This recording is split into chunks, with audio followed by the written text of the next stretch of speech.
Hello and welcome to Vnews in English. We'll start with today's headlines.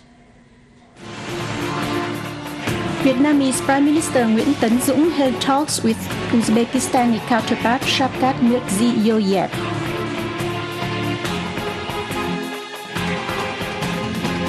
National Assembly Standing Committee convened its first session to prepare for the second meeting of the 13th National Assembly.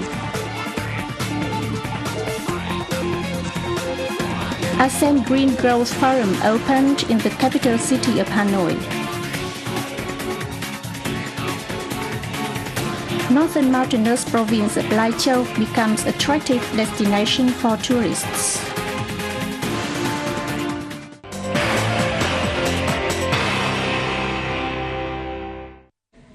State President Trương Tấn Sang has asked the Academy of Justice to take the initiative in renovating training model and developing a lineup for lecturers with good professionalism.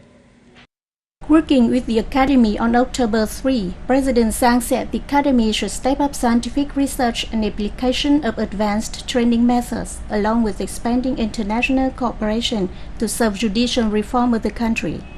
To become a major training center for judicial cadres, the Academy must make greater efforts to improve the quality of training, the President noted.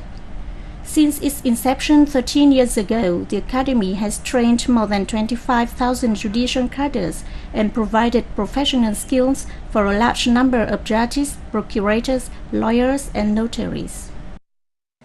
A day earlier, President Trương Tấn Sang visited Fusen for prison of the Ministry of Public Security, where he requested public security agencies give more help to prisoners completing their sentences and those ready to reintegrate into the community. The President also asked security officials to pass on the human policies of the party and state to prisoners and teach them through example and generosity. President Sang appreciated the efforts made by prisoner re-education and management activities and the initiatives to improve facilities for those serving time.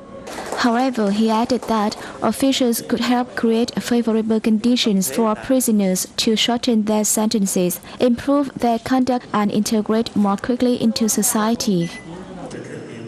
Lieutenant General Cao Ngọc Oanh, Director of the Ministry's Department of Criminal Enforcement and Judicial Assistance, said the Public Security Agency already helped prisoners preparing to finish their sentences.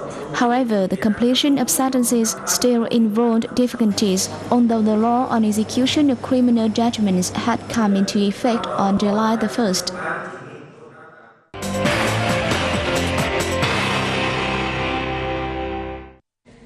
Vietnam always attaches great importance to developing relations with traditional friends, including Uzbekistan.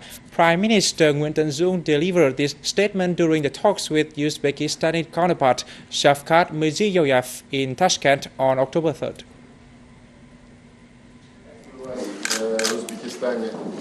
At the talks, the two leaders affirmed the desire to further consolidate and develop the time-honored friendship and mutually beneficial cooperation between Vietnam and Uzbekistan in the new period. They agreed to increase the exchange of delegations at all levels to create a momentum for development of bilateral relations. Host and guests discussed a wide range of measures to boost the multifaceted cooperation between the two countries, focusing on economics, trade, and investment ties. They agreed to foster export-import, step up trade promotion activities, and create conditions for Vietnamese and Uzbekistani businesses to set up partnerships and beef up cooperation in the fields of oil and gas, agriculture, fertilizer production, construction materials, electronics, information technology, and telecommunications. In addition, the two countries will also expand bilateral cooperation in culture, sports, education, training, and tourism. Both prime ministers spoke highly of the effective oil and gas exploration and exploitation of the Vietnam National Oil and Gas Group in Uzbekistan, stressing that oil and gas is a spearhead cooperation area between the two nations. Following the talks, Prime Minister Nguyễn Tấn Dũng and Prime Minister Shavkat Mirziyoyev witnessed the signing of a cooperation agreement between the two governments on planned quarantine, and a cooperation agreement between the Hanoi National University and the Tashkent National University. The Standing Committee of the 13th National Assembly convened its third sessions in Hanoi on October 3rd under the chair of National Assembly Chairman Mr. Nguyễn Sinh Hùng. The session will take place in 6 days from October the 3rd to the 4th and October the 11th to 14th to prepare for the second session of the 13th National Assembly scheduled to open later this month.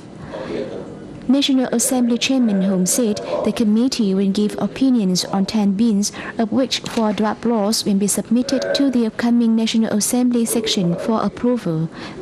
They include the draft law on measurements, law on complaints, law on denouncements, and maritime law. The committee will also deliberate the preparations for the second section of the 13th National Assembly, outline the supervision programs of the National Assembly and its Standing Committee in 2012, and discuss some other important issues. The Assam Green Growth Forum, with the theme Jointly Acting Towards Green Economies, officially opened in Hanoi on October 3rd. As many as 180 local foreign delegates attended the event. Initiated by Vietnam at the 8th HCM Summit in Belgium in 2010, the forum is co-sponsored by Germany, the Republic of Korea, the UK, and the Netherlands.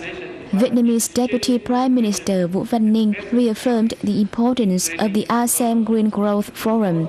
It is one of the important events of ASEM in 2011 and offers a chance for Vietnam, as well as other member countries, to share experience in this new issue. He said that in the context of deeper globalization and integration, no single country or government can deal with global challenges by itself. Therefore, countries throughout the world should join hands to seek new growth models, including the model of green and sustainable growth. At the forum, participants shared experience in making and carrying out national strategies on green growth. They also discussed ways to enhance the role of organizations in promoting the green growth model, as well as strengthen cooperation among ASEAN members.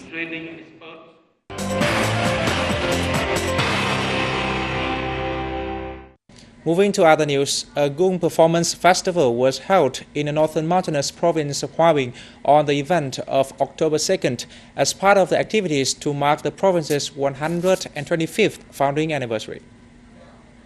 As many as 500 artists and artisans from the provinces of Hòa Bình, Gia Lai, Thanh Hóa, Sơn La, and Phú Thọ, and the capital city of Hanoi joined in the festival. They entertained the audience with a wealth of special diversified gong performances. Along with honoring the artistic value of gongs, the festival also served as a chance for gong artisans to share experience in preserving and promoting the cultural value of gongs in their respective provinces. Gong is not only a music instrument, but also has a close connection to the life of ethnic minority people.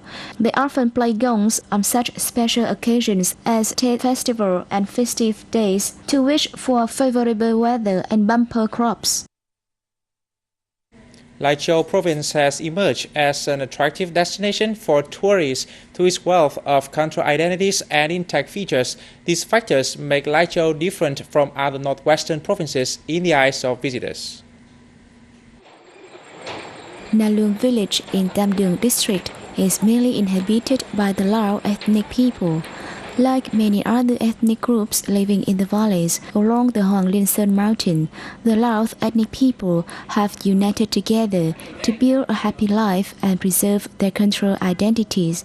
As a result, Nalgae village has become a tourist attraction. I think Lai Châu holds lots of potential to develop community tourism, especially in the villages of the Lao and Lu ethnic minority people.